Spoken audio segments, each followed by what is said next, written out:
não por algum privilégio divino, mas por ter optado, desde o começo da sua fase humana, livremente, pelo bem incondicionalmente, detém determinados conhecimentos que não temos e talvez nunca venhamos a ter, bem explicado que não pela vontade de Deus, que nunca seria parcial, mas pelos próprios méritos do filho obediente, que nunca se enquadraria na parábola do filho pródigo, mas também não foi o irmão egoísta, que ficou em companhia do pai somente por comodismo, mas sim se encaixaria sua situação em outra parábola, que não foi ensinada a nós talvez por humildade do seu protagonista, que sempre esteve ao lado do pai ajudando seus demais irmãos e, gradativamente, tornando-se seu mestre, como ele o é.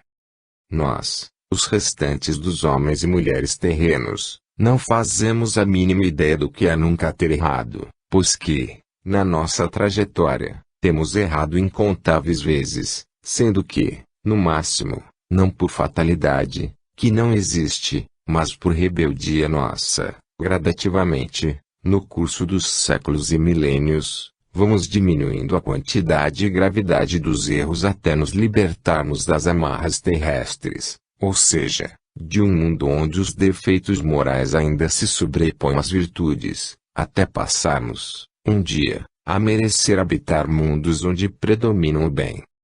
Teremos, para efeito deste estudo, de mencionar algumas situações reais, que mostram que até espíritos superiores estão sujeitos a errar, e erram realmente, mas neles prevalecem as virtudes, que superam, de muito, os equívocos que venham a praticar. Citemos como exemplo o espírito Paulo de Tarso, que, antes do encontro com Jesus na estrada de Damasco, cometeu atrocidades em nome da preservação da lei mosaica.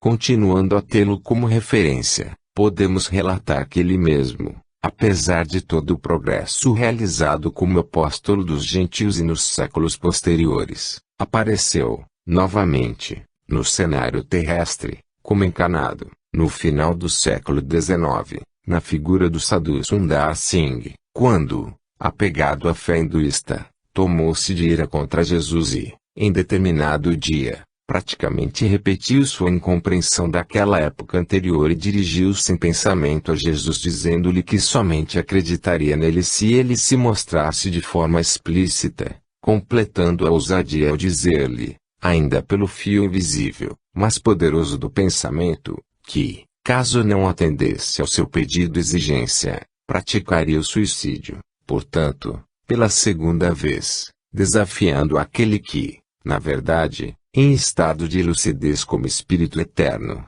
sem as amarras do corpo físico, tinha como seu mestre muito amado.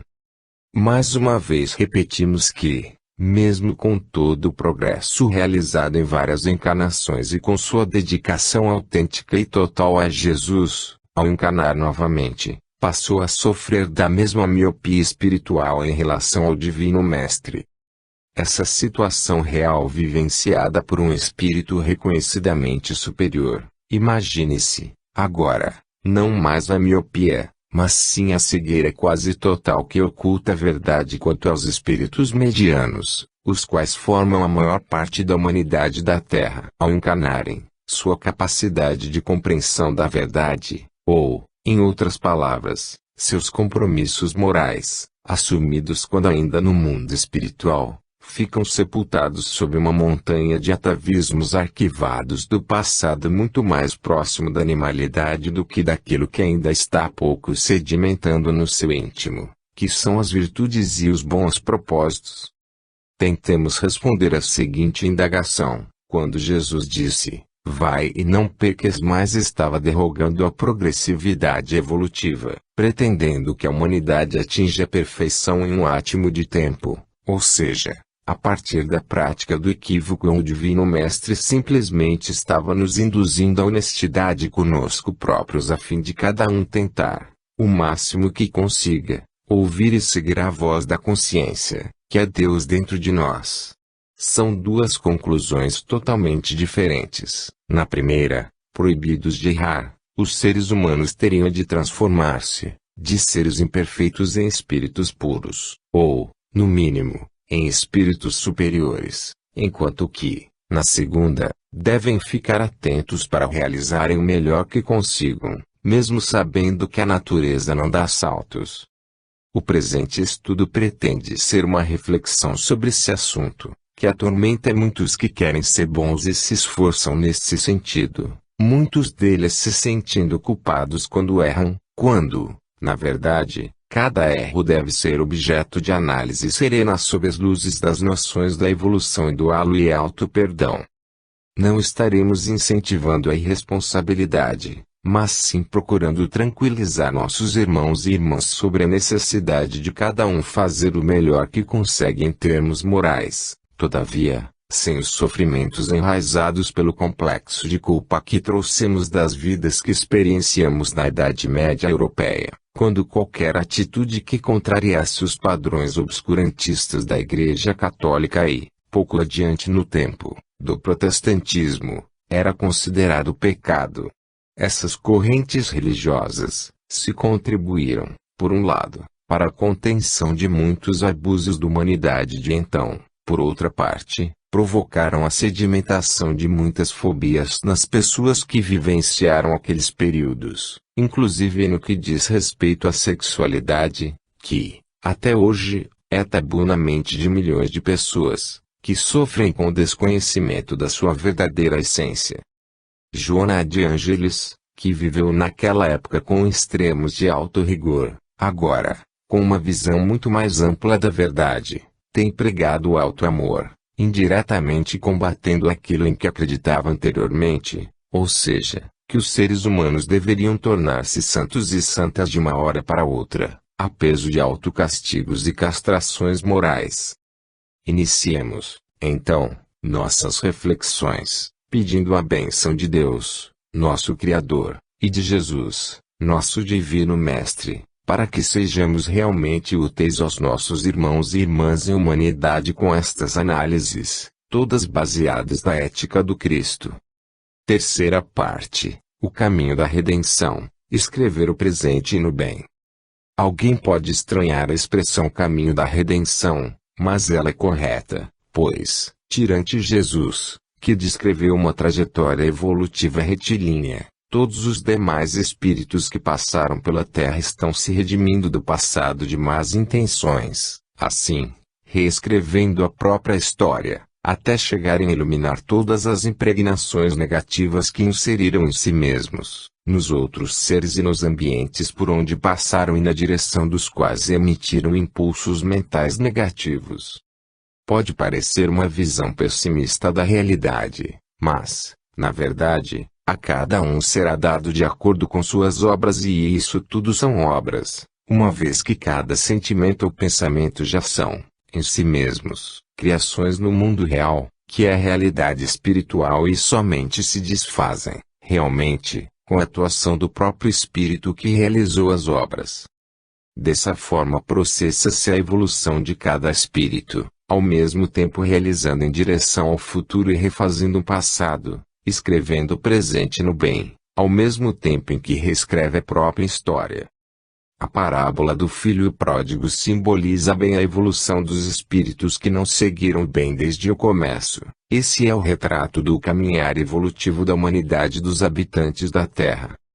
Por isso Jesus narrou-a, a fim de informar sobre o processo de aperfeiçoamento desses espíritos. A maioria das pessoas, todavia, pensa que os filhos pródigos são os outros, menos elas próprias, mas devem incluir-se nesse números, bastando analisar sua própria história, fazer a radiografia das suas intenções, com toda a honestidade e verificará que, basicamente, no curso dos milênios, tem feito quase tudo apenas em função do comer, dormir e reproduzir. Imposição de castigo ou apenas a constatação da realidade, no trabalho do autoconhecimento, a fim de darmos, conscientemente, o primeiro passo para a redenção. Cada um saberá, no fundo da consciência qual seu grau de luminosidade interior, portanto, de evolução espiritual. O aprendizado exige honestidade consigo próprio por parte do aluno. Por isso, o compositor popular Gilberto Gil compôs a música com a seguinte letra: Se eu quiser falar com Deus, tenho que ficar a sós, tenho que apagar a luz, tenho que calar a voz, tenho que encontrar a paz, tenho que folgar os nós dos sapatos, da gravata dos desejos, dos receios, tenho que esquecer a data, tenho que perder a conta, tenho que ter mãos vazias, ter a alma e o corpo nus. Se eu quiser falar com Deus, tenho que aceitar a dor, tenho que comer o pão que o diabo amassou, tenho que virar um cão, tenho que lamber o chão dos palácios, dos castelos suntuosos do meu sonho, tenho que me ver tristonho, tenho que me achar medonho e apesar de um mau tamanho alegrar meu coração. Se eu quiser falar com Deus, tenho que me aventurar, tenho que subir aos céus sem cordas para segurar, tenho que dizer adeus, dar as costas, caminhar decidido, pela estrada que ao findar vai dar em nada, nada, nada, nada, nada, nada, nada, nada, nada, nada, nada, nada, nada do que eu pensava encontrar. Capítulo 1 – O amor a Deus. O amor a Deus pode ser traduzido pela expressão apego a Deus que a irmã Teresa utilizou no seu livro Desapego de Tudo e Apego a Deus, divulgado na internet em luisguilhermemarques.com.br e na Biblioteca Virtual Espírita, que reproduzimos abaixo no que diz respeito ao apego a Deus. Apego a Deus não foi por acaso que Jesus colocou em primeiro lugar o amor a Deus, acima de todas as coisas, valores e pessoas, pois, se, realmente, invertermos essa sequência de prioridades, estaremos errando, com graves consequências para a nossa própria vida. Os espíritos menos evoluídos têm dificuldade em entender o Pai, justamente porque aprenderam a enxergar apenas com os olhos materiais e não sabem ainda utilizar o pensamento, pelo qual se conhece o Pai e se relaciona com Ele. Para muitos Deus é uma abstração e há quem lhe negue a própria existência, apesar de não haver base racional para acreditar que o universo, regido por leis perfeitas, tenha surgido do acaso e que a vida seja mero acidente da natureza. Lao Tse canta um poema de amor ao Pai Celestial, homenageando e ensinando as gerações que o sucederam a fazer o mesmo. Jesus nos ensinou o Pai Nosso, que é o mais importante legado que a humanidade recebeu, acima mesmo do Sermão da Montanha, porque diz respeito a Deus e não às suas criaturas. Apegar-se a Deus significa cumprir os mandamentos, que podem resumir-se no amor a Ele, a nós próprios, no sentido de evoluirmos, e ao próximo, englobando todos os seres, do mais primitivo ao mais evoluído. Devemos ensinar nossos irmãos em humanidade também a reverenciar a Deus, orando em seu louvor e agradecendo-lhe a benção da vida e não apenas expor-lhe um rosário de pedidos, muitos até injustos. O azul do céu, o brilho das estrelas, a claridade do luar, a beleza das paisagens naturais, a saúde do corpo, a inteligência, os afetos mais puros, os sofrimentos físicos e morais, tudo são bênçãos de Deus, para nossa evolução, pelo que devemos agradecer. Deus quer que sejamos irmãos de verdade uns dos outros e não adversários, por amor a Ele aprendamos essa lição, que a recompensa será a felicidade. O apego a Deus não implica em excluirmos nossos irmãos, mas abraçá-los, pelo pensamento, se possível, abarcando a humanidade toda. Isso é apego a Deus, que Ele quer que aprendamos. Aqueles que ainda não adquiram a humildade não conseguem orar a Deus como quem se dirige confiantemente ao Pai Celestial e, por mais que tentem encarar com naturalidade esse relacionamento, seu orgulho os impede de acercarem-se do Criador com o amor e que Ele quer dos seus filhos, entregando-se de corpo e alma a quem nos ama infinitamente. Os prepotentes veem nessa entrega uma humilhação, que não se permitem e pagam caro com os sofrimentos que carregam para si próprios com sua impenitência. A ignorância dos tempos mosaicos, por exemplo, fez com que se tivesse no Pai um senhor rude e severo, quase igual a Júpiter, que oscilava entre a bondade e a maldade, como um ser humano impaciente, inconstante e cioso de poder. Somente com Jesus vimos mais claramente Deus como Pai amoroso, apesar das afirmações consoladoras de um Lao Tse sobre tal, Senhor do Universo. Não há amor mais completo e puro que o do Pai, que grande parte da humanidade da Terra, Infelizmente, ainda não tem condições de compreender, justamente porque lhe faltam as virtudes, única porta aberta para ingressarmos na faixa mental da superioridade e felicidade dos que procuraram, em primeiro lugar, o reino de Deus e sua justiça. Essa porta somente se abre para quem se desapegou de tudo que é incompatível com as leis divinas. Felizes dos que já têm Deus no coração e na mente, porque podem repetir, mesmo que em escala infinitamente menor, eu estou no Pai e o Pai está em mim. Isso representa apego a Deus, que Jesus, Lao Tse, Francisco de Assis, Sócrates e alguns outros fizeram por merecer. 1.1 O Tao Te Ching. Neste ponto, transcrevemos o texto intitulado Tao Te Ching no Visão Espírita, que representa o encantamento diante da presença de Deus, reconhecida pelo missionário de Jesus naqueles tempos recuados da evolução da humanidade. Introdução.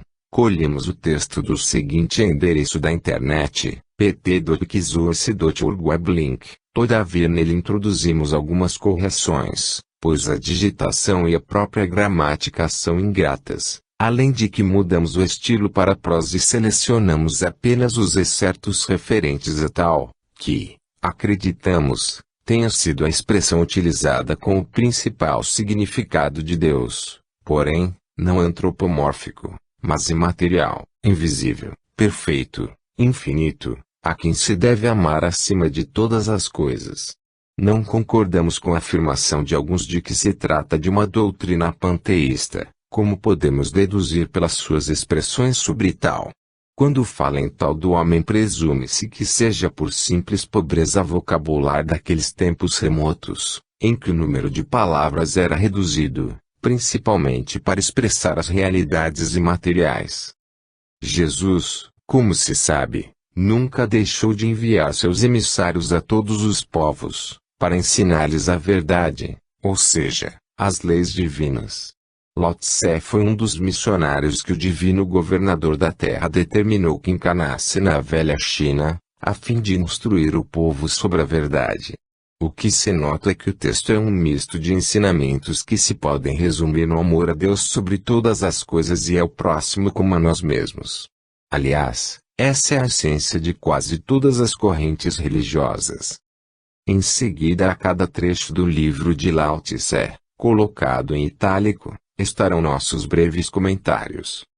O tal sobre o qual se pode discorrer não é o eterno tal, o nome que pode ser dito não é o eterno nome. O não ser nomeia a origem do céu e da terra. O ser nomeia a mãe das 10.000 coisas. Por isto, no não ser contempla-se o deslumbramento, no ser contempla-se sua delimitação. Ambos, o mesmo com nomes diversos, o mesmo disse mistério. Mistério dos mistérios, portal de todo deslumbramento. Deus é infinito e sobre ele não há palavras do vocabulário humano adequadas para descrevê-lo, justamente por estar acima de qualquer concepção humana. Por isso Jesus chamou simplesmente de Pai, considerando que não haveria melhor expressão para nos informar sobre ele, pois, comparando com os pais terrenos, que reproduzem corpos, o Pai Celestial é o Criador dos espíritos, ou seja, de tudo o que existe. Deus é um não ser, que tudo criou, diferente do nosso ser, que modifica o que já existe. Grande foi o esforço de Lao Tse procurar dar a noção de que Deus é espírito, ao contrário do Deus antropomórfico da maioria das correntes religiosas da época. Utilizou, por falta de termos melhores, as expressões eterno, nome, não ser, mistério e deslumbramento. O tal é um vaso vazio cujo uso nunca transborda. Abismo. Parece o ancestral das 10.000 coisas, abranda o cume, desfaz o emaranhado, modera o brilho, une o pó. Profundo. Parece existir, eu não sei de quem é filho, parece ser anterior ao ancestral. Abarca o universo. Profundidade infinita. Criador de tudo que existe. Detém o poder absoluto. É o incriado. O bem supremo é como a água. A água beneficia as 10.000 coisas sem conflito, habita os lugares que os homens abominam, por isto aproximar-se do tal. Para aproximar-se conscientemente de Deus, que é o bem supremo, é preciso ser como a água, que faz o bem a tudo e a todos, indistintamente. Aqui está uma das afirmações do amor ao próximo. Ao concluir a obra deve-se afastar-se, este é o tal do céu. Apesar de filhos de Deus, a obra pertence a Ele, que nos honra com a oportunidade de trabalhar na sua vinha, mas devemos ter consciência de que somente nosso próprio interior nos pertence e não que ultrapassa os limites de nós mesmos. O desapego é uma das virtudes, reflexo da noção de que nada nos pertence. Assim Jesus afirmou: eu não tenho uma pedra onde assentar a cabeça. Olhamos e não vemos, esse se chama J. Escutamos e não ouvimos, esse se chama H. Tocamos e não sentimos, esse se chama V. Estes três não podem ser decompostos, entrelaçados constituem um. Seu alto não é luminoso, seu baixo não é escuro, contínuo. Não se pode nomear, retorna ao não ser. Isto é chamado, forma sem forma, imagem da não coisa, isto é chamado, claro escuro. Ao encontrá-lo não se vê rosto, ao segui-lo não se vê as costas. Voltando ao caminho antigo poderemos reger o presente e conhecer a origem da antiguidade. Isto é, o fio condutor do tal.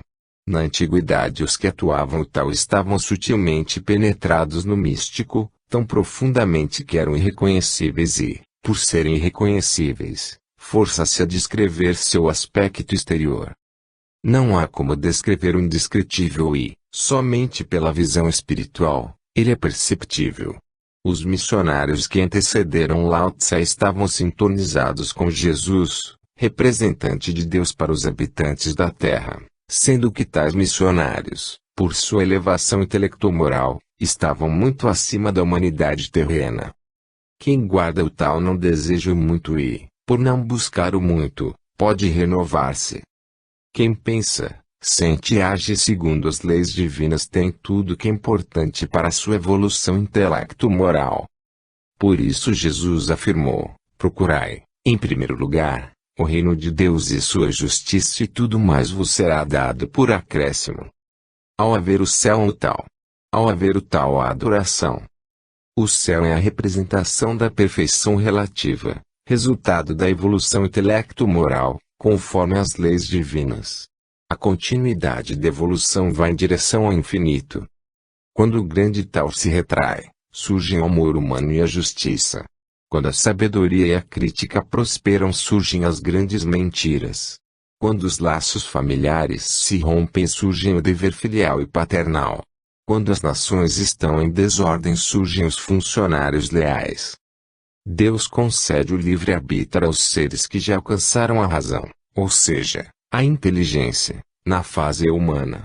Assim, uns optam pelo bem e outros pelo mal. O conteúdo da grande virtude provém inteiramente do tal. O tal gera todas as coisas de modo tão ofuscante que obscurece. Obscuras e ofuscantes são suas imagens. Ofuscantes e obscuras, nele estão as coisas. Tenebrosa e insondável, nele está a semente. E esta semente é a verdade e no seu interior está a autenticidade. Da antiguidade até hoje temos de usar nomes para se examinar todas as coisas, mas como sei como surgem todas as coisas? Justamente por sua semente. Deus plantou na intimidade de cada ser a consciência, a qual orienta a sua evolução rumo à perfeição relativa. Portanto, quem segue o tal é um com o tal, quem segue a virtude é um com a virtude, quem segue a perdição é um com a perdição. Quem se une ao tal, o tal acolhe alegremente. Quem se une à virtude, a virtude o acolhe alegremente. Quem se une à perdição, a perdição o acolhe alegremente. Onde há pouca fé não se encontra fé. Ao colocar-se na ponta dos pés não se obtém firmeza.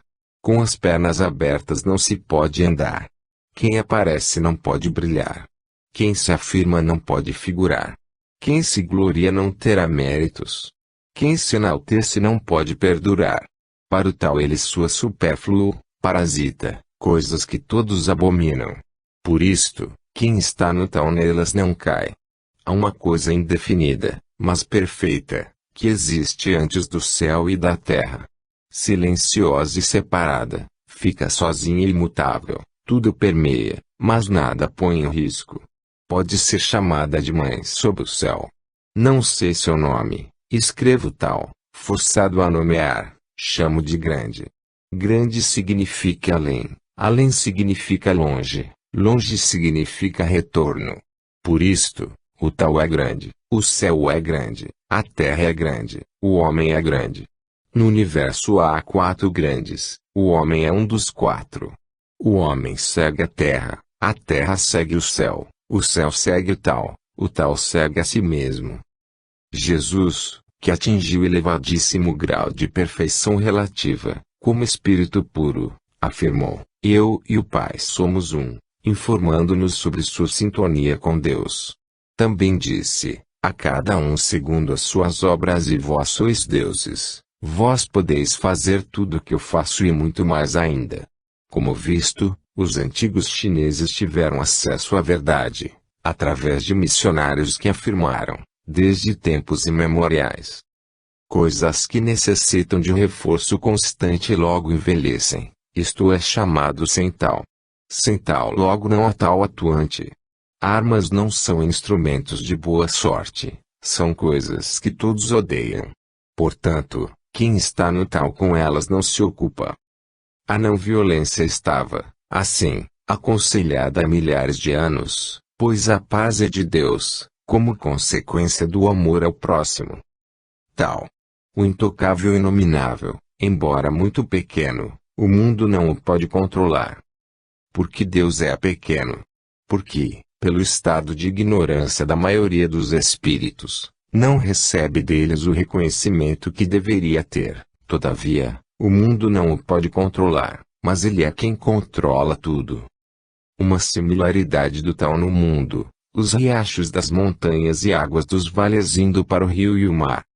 A água, desde seu surgimento na superfície, passando ao regato e, depois, aos rios, sempre encontra um caminho para chegar ao oceano, e, nesse trajeto, fertiliza as terras por onde passa. Assim é Deus, que a tudo e a todos sustenta com seu pensamento de amor paterno, e não há quem ou que não lhe receba a influência fecundante.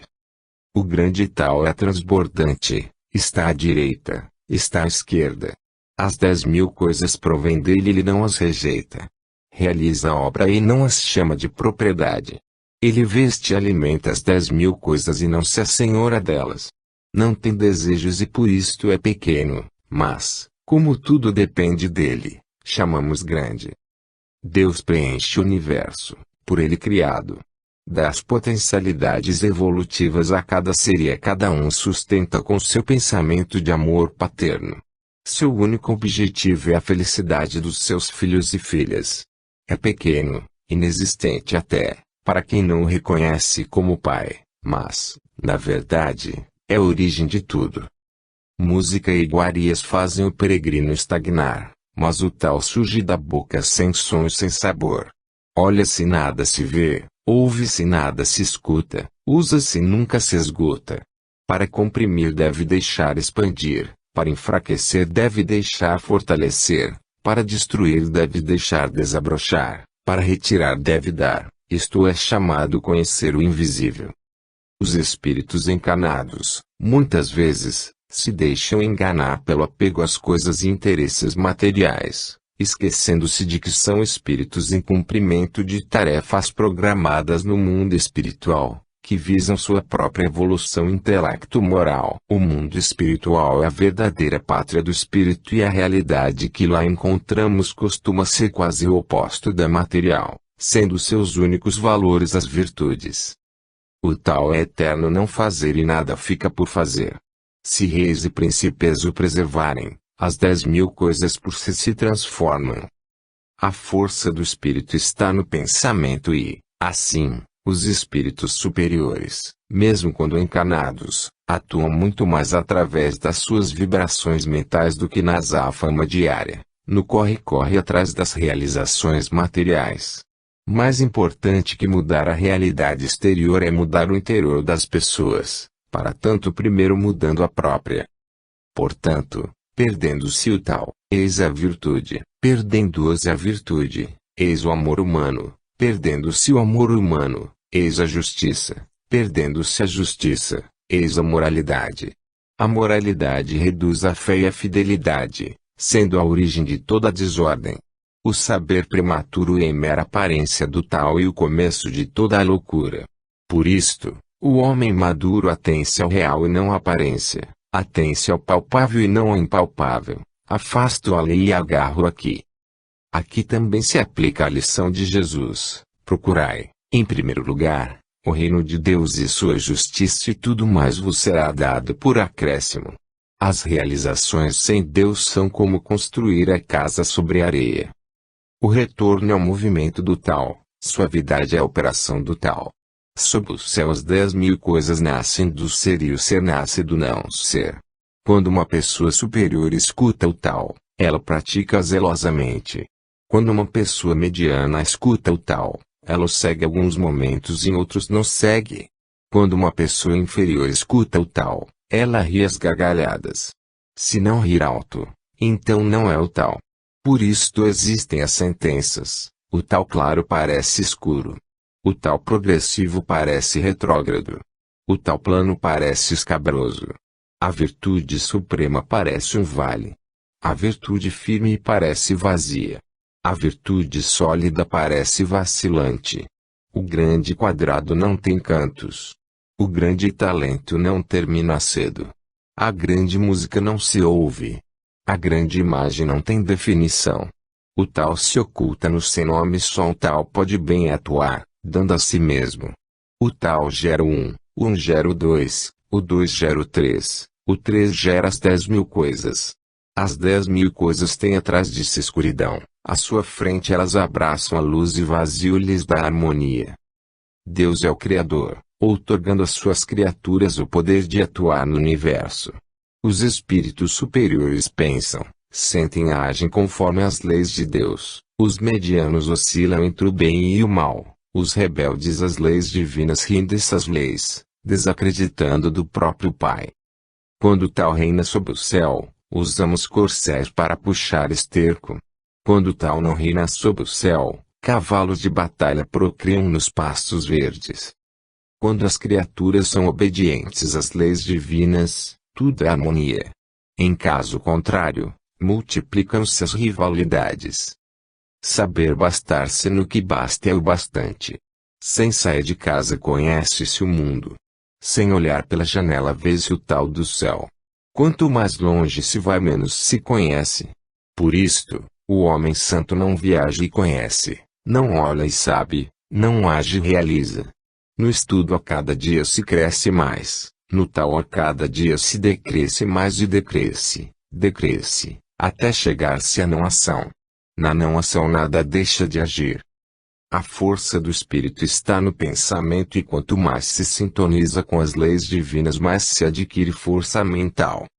O tal dá vida, a virtude cultiva, o ambiente molda, as influências desenvolvem. Por isto as 10.000 coisas honram o tal e dignificam a virtude. O tal é honrado e a virtude dignificada. Isto não se ordena, mas vem espontaneamente. A evolução intelecto-moral de cada espírito se processa naturalmente, cada um a seu tempo. Deus concede a vida, devemos aprender, cultivar e ensinar as virtudes. O meio onde vivemos propicia o aprendizado, as boas influências auxiliam.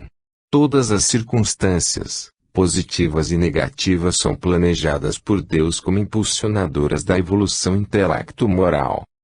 O tal dá vida. A virtude cultiva e o crescimento se aprimora, e a proteção amadurece e a manutenção se renova. O mundo tem uma origem, que se pode chamar mãe do mundo. Deus é o Criador, mas pode ser chamado de pai ou de mãe. Se eu tivesse o conhecimento de como agir de acordo com o grande tal, justamente temeria a atividade. O grande tal é plano, mas o povo prefere atalhos onde a corte é rígida. Mas os campos enchem-se de ervas daninhas e celeiros ficam vazios. Novamente se fala na potência mental. A desconsideração das criaturas pelas leis divinas as faz cair nas garras dos espíritos encarnados e desencarnados voltados para o mal. Isto se chama ostentar rapina. Não, mas isto não é o tal. Isto se diz sem tal e, quando sem tal, não há tal. O mal não é criação de Deus, mas sim consequência da má aplicação do livre-arbítrio pelos seres rebeldes às leis de Deus. Fechar as entradas, trancar as portas, abrandar o cume, desfazer o emaranhado, moderar a luz, reunir o pó, isto se chama união misteriosa com o tal. Quem evolui intelecto-moralmente adquire cada vez maior poder mental, resultado da gradativa união consciente com Deus. Raiz profunda, fundamento sólido, o tal da existência eterna e da visão perpétua. A evolução intelecto-moral concede poderes inimagináveis aos espíritos que a conquistam. Quando o mundo é governado pelo tal, os mortos não se passam por espíritos. Quando os encarnados compreendem as leis divinas, os desencarnados são encarados com naturalidade, pois tanto uns quanto outros são espíritos, apenas que vivendo em contextos diversos, mas interligados pelo pensamento. O tal é o refúgio das 10.000 coisas, tesouro dos bons, refúgio dos não bons. Deus ampara todas as suas criaturas, sejam boas ou não boas, bem como provê as suas necessidades evolutivas. Mas empunhar o cetro de jade e desfilar em um cortejo festivo não se iguala a sentar e adentrar no tal. E qual a razão dos antigos apreciarem o tal? Não é porque se diz, quem pede o recebe, quem errou evita a perversão. Por isto o tal é o bem mais precioso do mundo, agir o não agir, ocupar o não ocupar, saborear o não saborear, engrandecer o pequeno, retribuir rancor em virtude, planejar o difícil quando ainda é fácil, fazer o grande do que é pequeno. Conhecer as leis divinas e praticá-las é a mais importante realização da vida humana e esse estilo de vida proporciona a todos os poderes e benefícios úteis à evolução dos espíritos. Na antiguidade os que bem atuavam no tal não buscavam a iluminação do povo, mas sim a sua simplicidade. A instrução simplesmente enriquece o cérebro de informações, mas as virtudes proporcionam a evolução moral, que mais vale que a primeira. Assim Emmanuel falou, aquele que ama está à frente do que simplesmente sabe. Sob o céu todos dizem que meu tal é grande e, por isto, é normal. Por ser grande, parece anormal, porque, se fosse normal, há muito teria ficado pequeno. Deus é infinito em todos os aspectos, por isso sendo rejeitado pelos orgulhosos, que não admitem nada nem ninguém que lhes seja superior.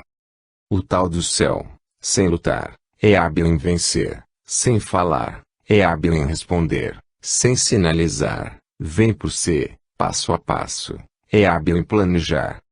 Deus está acima de todas as suas criaturas e detém todas as faculdades. O tal do céu, como lembra o armar de um arco. O poder de Deus é infinito. O tal do céu tira do mais e completa o menos. O tal do homem é o contrário, tira do menos para dar ao mais. Mas quem tem a mais para dar ao mundo? Só o possuidor do tal. Jesus disse, quem se humilhar será exaltado e quem se exaltar será humilhado. Assim a pedagogia divina ensina as suas criaturas sobre a igualdade. Enquanto isso, o egoísmo humano costuma espoliar os que pouco ou nada têm. Todavia, somente tem muito, em termos espirituais, os espíritos superiores, os quais dão muito de céus que lhes estão abaixo na escala evolutiva, auxiliando-os na evolução intelecto-moral.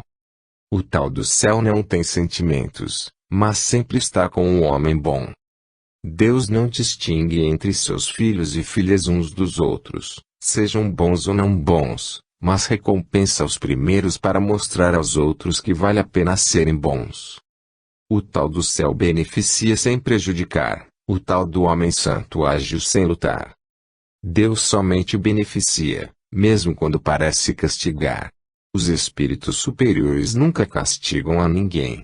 Aliás, na parábola do trigo e do joio, Jesus afirmou, em outras palavras, que somente Deus separaria o joio do trigo. Também disse: Eu a ninguém julgo.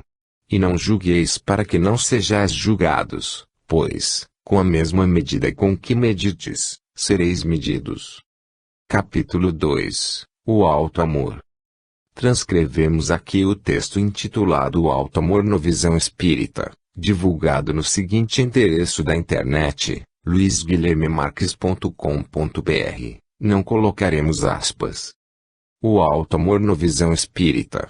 Um anônimo. Amai a Deus sobre todas as coisas e ao próximo como a vós mesmos. Jesus Cristo. O objetivo principal das reencarnações é aprender a linguagem do pensamento, subordinada ao compromisso ético do amor universal. Enquanto não chega nesse patamar, o ser humano encontra-se em estágio primário em termos de espiritualidade. Um anônimo.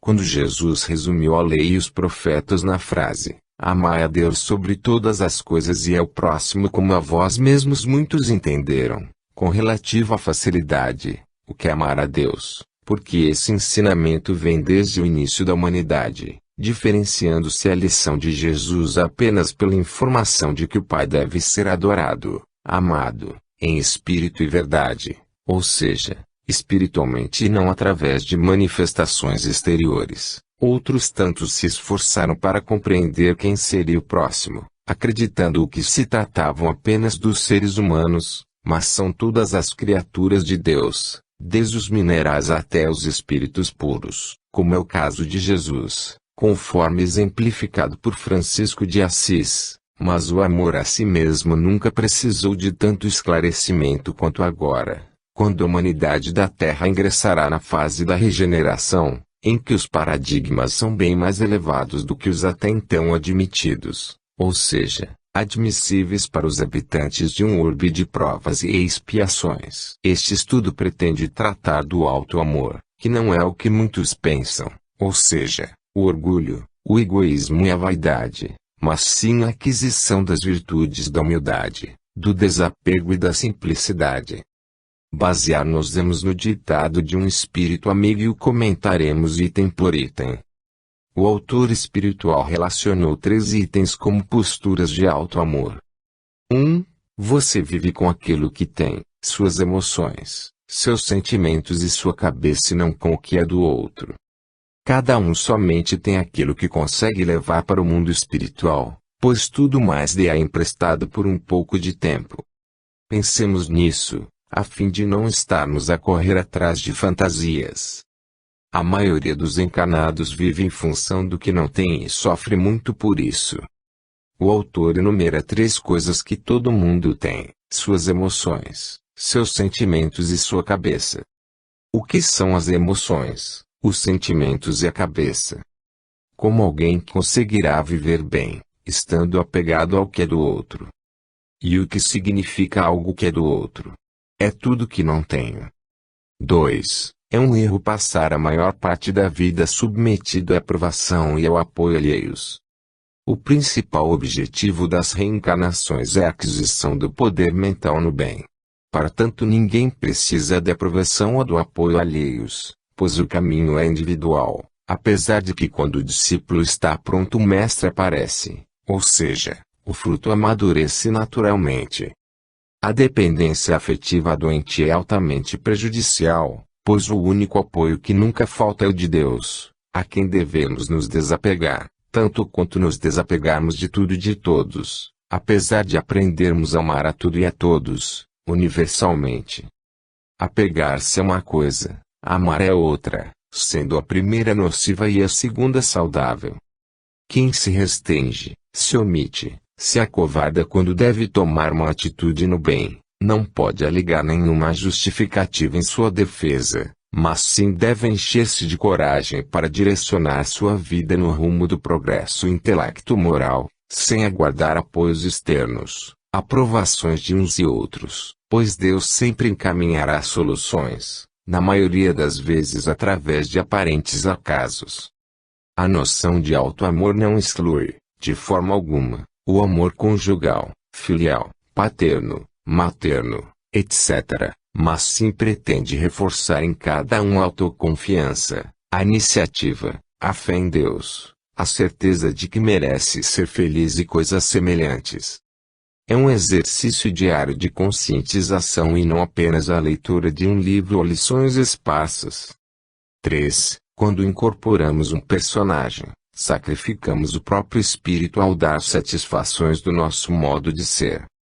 Personagem significa máscara, algo que desfigura nosso verdadeiro eu.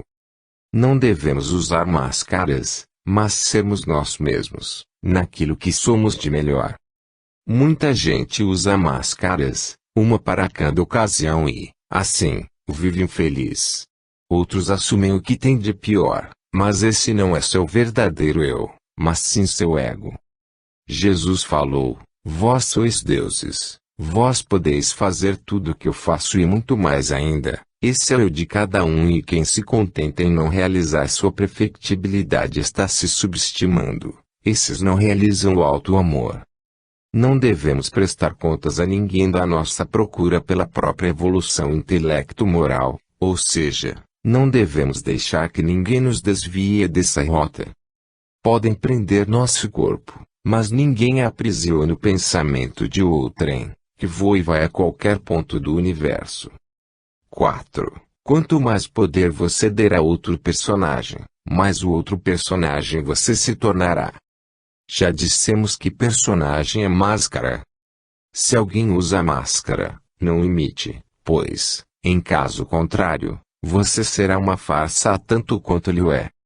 Seja você mesmo no bem e na evolução intelecto-moral. Não se submeta a esse mascarado, nem tenha medo dele, deixe que ele siga o caminho dele, se você não conseguir convencê-lo a ser autêntico na procura do autoaprimoramento. 5. Quanto mais poder você dá às críticas ou às perdas, mais elas ocorrem. As críticas auxiliam-nos a detectar nossas falhas, tanto que Chico Xavier falou: quando uma pessoa não gosta da gente, ela tem sempre razão. As perdas nos ensinam o desapego, sem o qual não conseguimos identificar o que temos, ou seja, aquilo que conseguiremos levar para o mundo espiritual. Se nos preocuparmos com as críticas e o que perdemos, essas críticas e perdas parecerão maiores do que são realmente.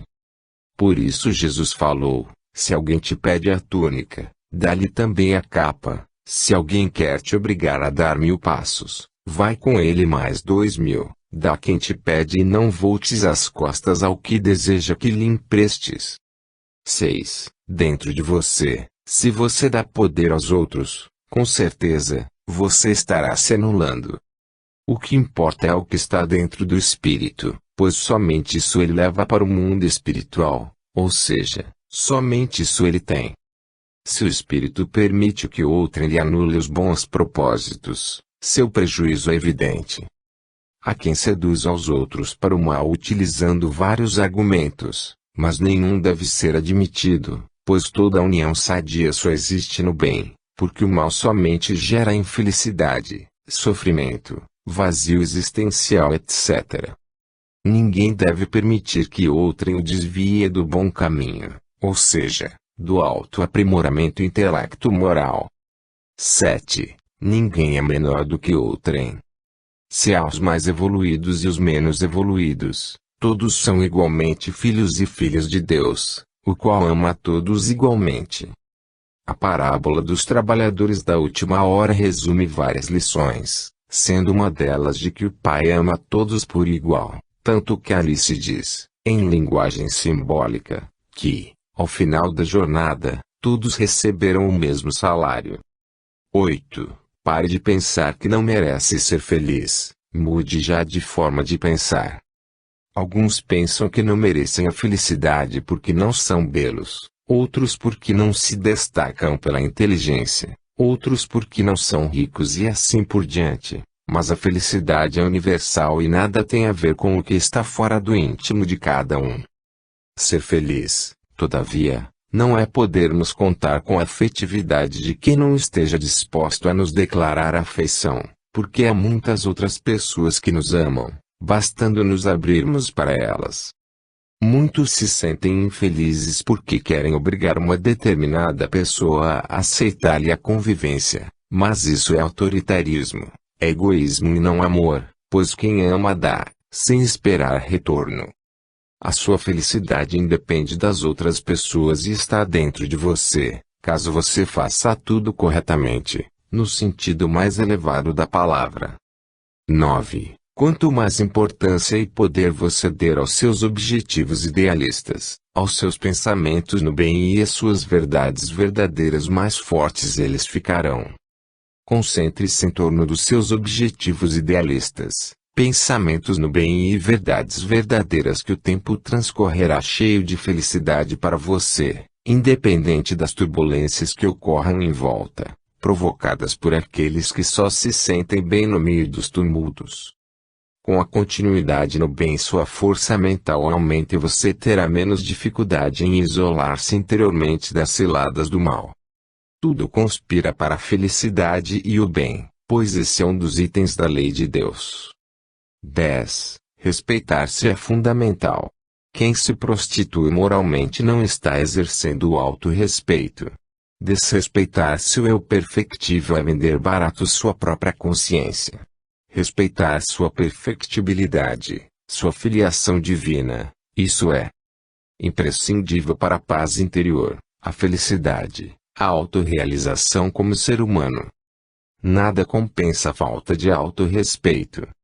11. Não se importe se as pessoas o criticam ou o elogiam. O padre Antônio Vieira já aconselhava a não se levar muito a sério tanto as críticas quanto os elogios, pois, muitas vezes, como dizia o poeta Augusto dos Anjos, o beijo é a véspera do escarro. Não que se vá levar ao pé da letra a expressão poética do escritor, mas simplesmente queremos dizer que aqueles que elogiam agora, se desagradados, costumam criticar e vice-versa. O alto amor deve estar acima dessas oscilações tão comuns em um mundo de provas e expiações, como é a Terra. 12. O que importa para você é você. Alguém entenderá esta frase como a consagração do orgulho, do egoísmo e da vaidade, mas sua intenção é justamente incentivar a aquisição das virtudes da humildade, do desapego e da simplicidade, pois a expressão você pode traduzir por seu eu, o qual é um Deus, no sentido que Jesus empregou. 13. Ame-se. Esteja certo de que você é luz, faça crescer, irradiar-se. Confie no que você tem de melhor, supere suas más inclinações, invista no seu aperfeiçoamento intelectual, trabalhe em favor dos outros, porque é dando que se recebe e é perdoando que se é perdoado. Ame-se. O retorno do filho pródigo. Segundo narrativa de Lucas, a parábola é a seguinte, continuou, um homem tinha 2 filhos. Disse o mais moço ao seu pai, meu pai, dá-me a parte dos bens que me toca. Ele repartiu os seus haveres entre ambos. Poucos dias depois o filho mais moço, ajuntando tudo o que era seu, partiu para um país longínquo, e lá dissipou todos os seus bens, vivendo dissolutamente. Depois de ter consumido tudo, sobreveio àquele país uma grande fome, e ele começou a passar necessidades. Foi encostar-se a um dos cidadãos daquele país, e este o mandou para os seus campos guardar porcos. Ali desejava ele fartar-se das alfarrobas que os porcos comiam, mas ninguém lhes dava. Caindo, porém, em si, disse, quantos jornaleiros de meu pai têm pão com fartura, e eu aqui estou morrendo de fome. Levantar-me-ei, irei a meu pai e dir-lhe-ei, pai, pequei contra o céu e diante de ti, já não sou digno de ser chamado teu filho, trata-me como um dos teus jornaleiros. Levantando-se, foi para seu pai. Estando ele ainda longe, seu pai viu e teve compaixão dele e, correndo, o abraçou e beijou. Disse-lhe o filho, pai, pequei contra o céu e diante de ti, já não sou digno de ser chamado teu filho. O pai, porém, disse aos seus servos, trazei-me depressa a melhor roupa e vestilha, e pondei-lhe um anel no dedo e sandálias nos pés. Trazei também o novilho cevado, matai-o, comamos e regozijemo-nos, porque este meu filho era morto e reviveu, estava perdido e se achou. E começaram a regozijar-se. Seu filho mais velho estava no campo. Quando voltou e foi chegando à casa, ouviu a música e a dança, e chamando um dos criados, perguntou-lhe que era aquilo. Este lhe respondeu: chegou teu irmão, e teu pai mandou matar o novilho cevado, porque o recuperou com saúde. Ele se indignou, e não queria entrar, e saindo seu pai, procurava aconselhá-lo.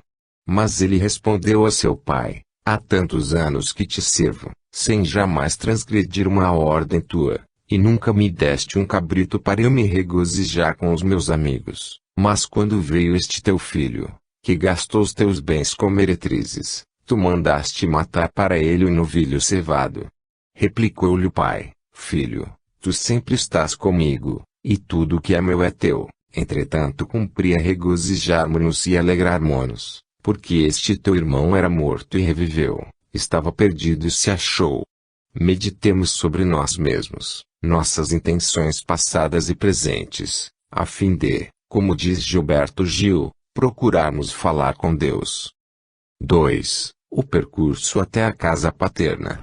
Já compreendemos que o percurso até a casa paterna significa reescrever a própria história, iluminando com as emissões luminosas de amor universal cada intenção negativa que ficou registrada em nós mesmos, nos outros e nos ambientes por onde passamos.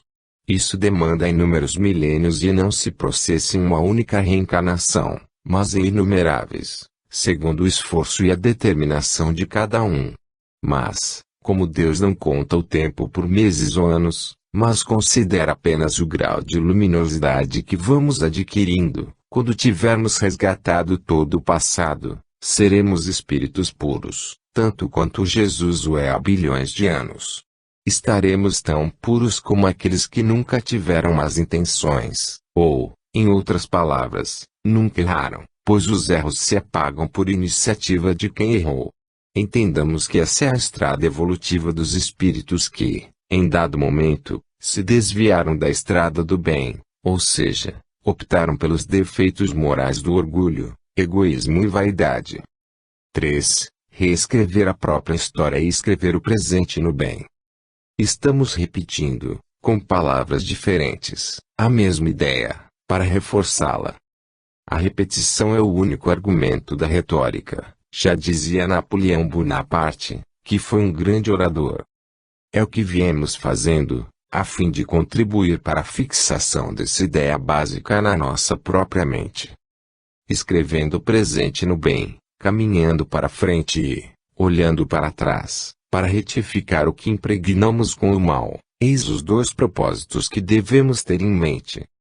Infelizmente, muitas pessoas bem-intencionadas, que merecem todo o apoio, mas que prejudicam a si próprias, ao não investirem no desenvolvimento do poder mental no bem, restringem sua colaboração a realizações puramente materiais em favor dos semelhantes, quando, na verdade, a mais importante contribuição é despertá-los para o desenvolvimento do poder mental no bem.